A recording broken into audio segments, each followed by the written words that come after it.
So hello guys, and welcome to another First Impressions video, and I have been playing Super Mario Party Jamboree for a little bit. I did a stream earlier where I played through two boards, Mega Wiggler's Tree Party and Goomba Lagoon, and so far, this game is excellent. Honestly, this is definitely becoming my favorite Mario Party game. My previous favorite was Mario Party 6, followed by Mario Party 3, and then 2 and Superstars were pretty close to each other, but I feel like this one kinda tops those ones, like in terms of both what you can do in this game and the depth of the board gameplay, because I feel like this is the first time that Nintendo Cube has really fully expanded upon this formula. I mean, we did have Super Mario Party where there was like the ally system and it did like a few things, but I don't really think that it didn't really feel like an evolution of the Hudson Soft formula. It really just felt like they were slowly bringing it back, because it kind of felt like a very simple version of it. And then Mario Party Superstars is basically kind of like a sort of like a remake of the Nintendo 64 Mario Party games, but not entirely. All the features in the board gameplay, or at least most of them, are also in the Nintendo 64 games. So it's mostly like upgrading and kind of modernizing the Hudson Soft formula rather than adding on to it. But now with Jamboree, this really feels like an evolution of the formula, like after Mario Party 8 and the GameCube Mario Party games. Like, it really feels like it's expanding upon it. At first, I thought it was just going to be like an expanded version of like Mario Party 3 and 4, because that's seemingly what this game is kind of pulling most from in terms of like items and various things like that in the board design as well. But I feel like they're doing just a ton of things here that kind of makes it stand out in a lot of ways. And like the board gimmicks are all really fun so far. They definitely work pretty well and are definitely in line with what you'd expect in the Hudson Soft Mario Party games. Like in Mega Wiggler's Tree Party, like the Wiggler moves around there, and I think that's a pretty cool gimmick and everything. It also like changes when it gets angry, and it changes the spaces to like red spaces and Bowser spaces, different things like that. There's also piranha plants on the board as well. Whenever you land on them, you'll lose coins, and then they grow a little more. So I think this board is definitely a good, like, basic starting board. Like, not too much going on, but I feel like there's, like, enough here. I feel like for this board, I feel like it might be better to do this, like, with less turns. I think just with the way it's designed and everything, I feel like it's kind of like laid out in that way. And then the other board that I played on was Goomba Lagoon, and I feel like that was definitely the better board, I would say, because I feel like there was a bit more room for strategy in this board, and it was definitely much less linear.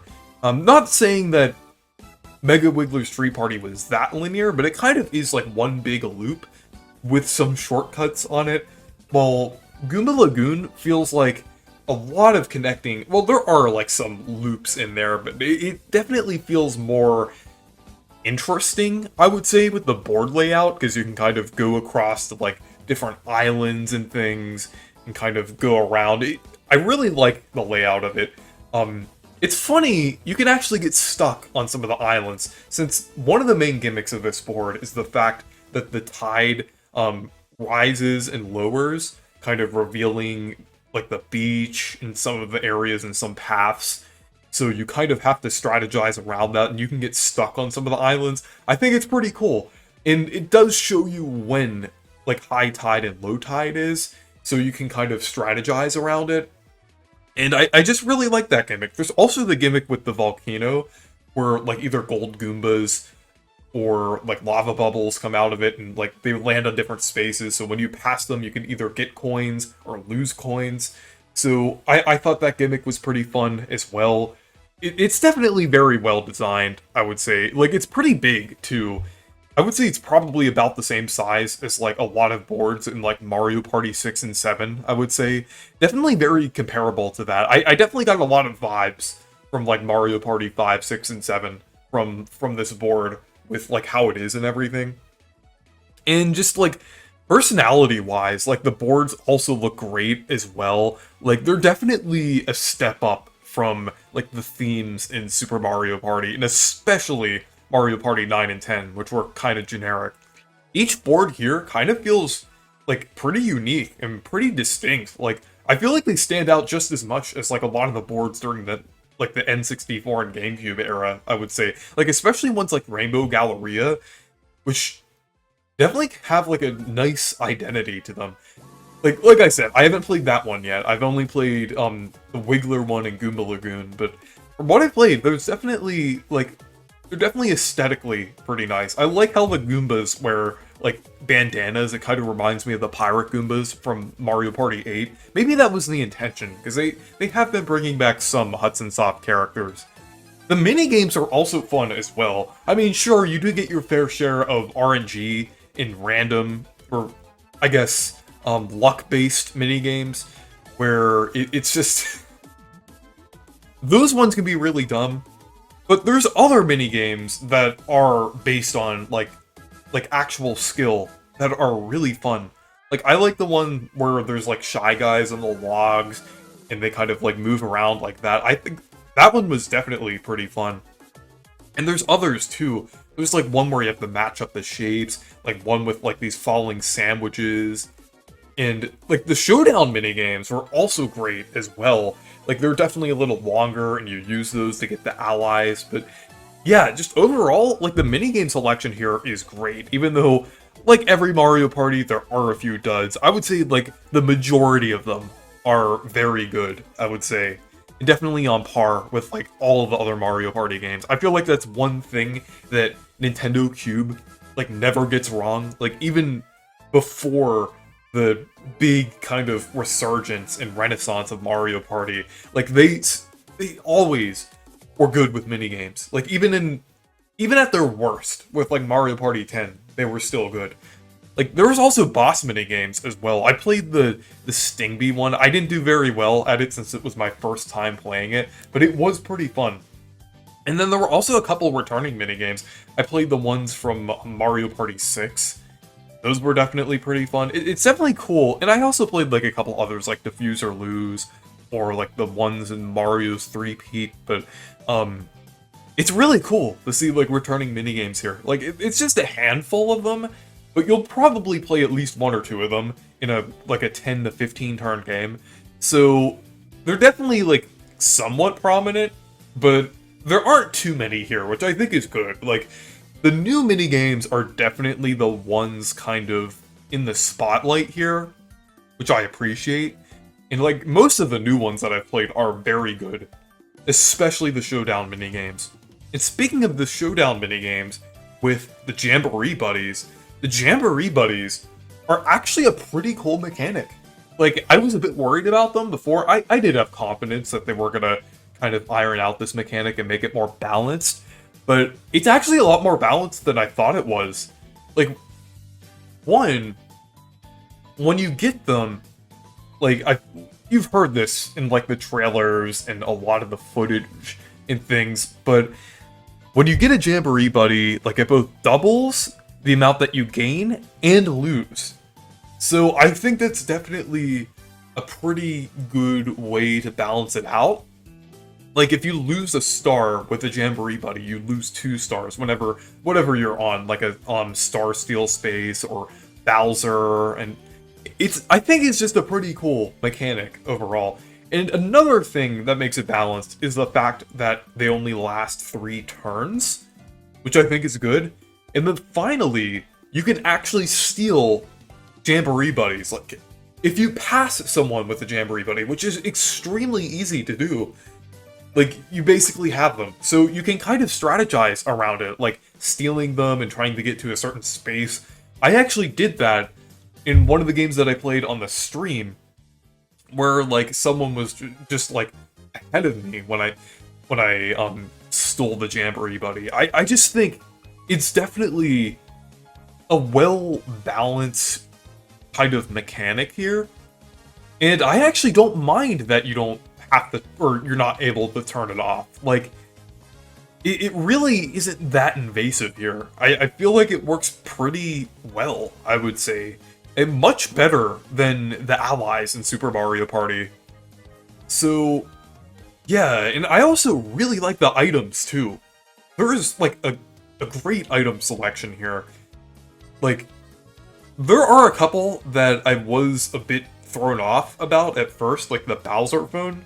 Because in Mario Party 3, you could select the player that you send Bowser to, but it's actually random in Jamboree. I guess random except for yourself, because I don't know why, if you use the Bowser phone, it would do it on yourself. But, maybe that's a thing. Maybe that is a thing. But, I think it's just kind of weird, like, the way that it works and everything, but I feel like it is good in some situations, and it definitely makes it more chaotic. But it would have been nice if you could kind of, like, use it on, like, a specific player rather than, like, a random player. And another thing is the Super Dueling Glove. I actually came across an instance of someone using this on me during the live stream, and this is basically a duel to steal a star. And I think that is really cool that that's a thing. Unfortunately, I lost the star with the duel, but I still won the game anyway, so it doesn't really matter too much now. But, a pretty cool item there. And there's also ones like the Super Creepy Dice, which basically, puts the effects of the creepy dice block, or before the cursed dice block in previous games, on everyone, which is really cool. And there's also like ones like the Tide Shell, or that's specific to a certain board that raises and lowers the tides on like Goomba Lagoon, or the Wiggler Bell that changes the position of the Wiggler. And then there's also the Steel Traps, which are kind of similar to the Hexes from Mario Party DS, or the Orbs from Mario Party 5, 6, and 7. And I really like that they added this mechanic back, like the fact that you could place something down and steal something from someone. It actually helped me win the game on my recent live stream. And I think it's pretty cool. Like, sometimes the game can get crazy with them, and just give them to like a bunch of, like, they're on lucky spaces, and you could also get them within the last 5 turns of the game, like as one of the events. So they're definitely pretty prevalent in the game, and they're pretty fun to use. So, like, I definitely like that that's a feature there. And honestly, I've noticed that in this game, it's much easier to steal, like, stars from other players, which I think makes things more chaotic, but also kind of balanced at the same time. Like, it's easier to get to a Boo on some of the boards, and like I mentioned, there are a ton of items you can use to steal either, like, coins or a star, or make someone lose a star, which is really cool. I really like that's a feature here. I've also noticed that, like, whenever someone lands on a Bowser space, they're more likely to lose a star than in previous games. Like, I've noticed, I think in Superstars, there isn't even a space to lose a star in parts of the game. I think there is at some points, but I just remember, like, the last few live streams that I did of Superstars, like, it was kind of more difficult to lose a star from a Bowser space. But now it seems like that is a bit easier now. So, while it may seem like the coin economy is kind of broken, and I think, like, kind of, like, looking at it a little more, I feel like it definitely makes sense, considering, like, how, like, easily stars are kind of, like, stolen or lost from people and everything. It feels more balanced, I would say, than Superstars and Super Surprisingly. Maybe not on all games, but it's just kind of interesting. I feel like the last game that I played, it was, like, really close. Maybe some of you have had a different experience. Maybe, like, you have, like, 15 stars while everyone else has, like, 1. But I've had a pretty good, like, experience so far with that. But yeah, anyways, I am really enjoying Super Mario Party Jamboree so far, and I can't wait to play it more. There are quite a lot of things to this game. I still need to talk about the other modes. I think I will do a separate video on the other modes, because I didn't get to play that many of them. I only play, other than the Mario Party mode, I've only played a little bit of the story mode. But yeah, anyways, thank you guys for watching this video. Make sure to leave a like and subscribe for more, and make sure to check out my Discord server and Twitter if you want to. Goodbye.